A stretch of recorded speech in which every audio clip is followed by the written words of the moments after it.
আমাদের দেশে একে অপরকে উপকার করলে কৃতজ্ঞতা স্বরূপ থ্যাংক ইউ অথবা ধন্যবাদ বলা হয়। আসলে এই ধন্যবাদ অথবা থ্যাংক ইউ এই শব্দের মধ্যে কেউ কারো উপকার করতে পারে না। এটা কোনো লাভজনক শব্দ নয় বা ভাষা নয়। আপনি আরবদের দিকে তাকান, এখানে কেউ কারো উপকার করলে কৃতজ্ঞতা স্বরূপ জাযাকুমুল্লাহ খাইর বলা হয়। অর্থাৎ এর প্রতিদান স্বরূপ আল্লাহ রাব্বুল আলামিন আপনাকে উত্তম প্রতিদান দান করুক।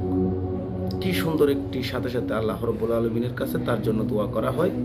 এটাই হাদিস, এটা আল্লাহ রাসূলুল্লাহ সাল্লাল্লাহু আলাইহি ওয়াসাল্লাম ব্যবহার করতেন, এটাই সাহাবাগণ একে অপরকে কৃতজ্ঞতা স্বরূপ ব্যবহার করতেন। এখানে সামান্য পরিমাণ একে অপরকে কেউ সাহায্য করলেও জাযাকুমুল্লাহ খাইর বলা হয়।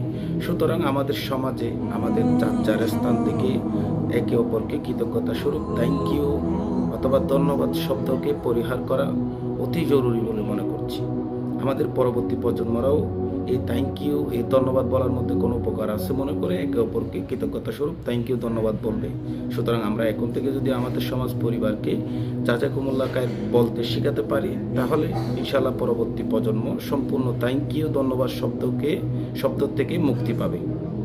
এর মাধ্যমে জাযাকুমুল্লাহ খাইর বলার মাধ্যমে যে বলছে সে সওয়াব পেল এবং আল্লাহ রাব্বুল আলামিনের কাছে যে উপকার করলো তার জন্য দোয়া করা হলো।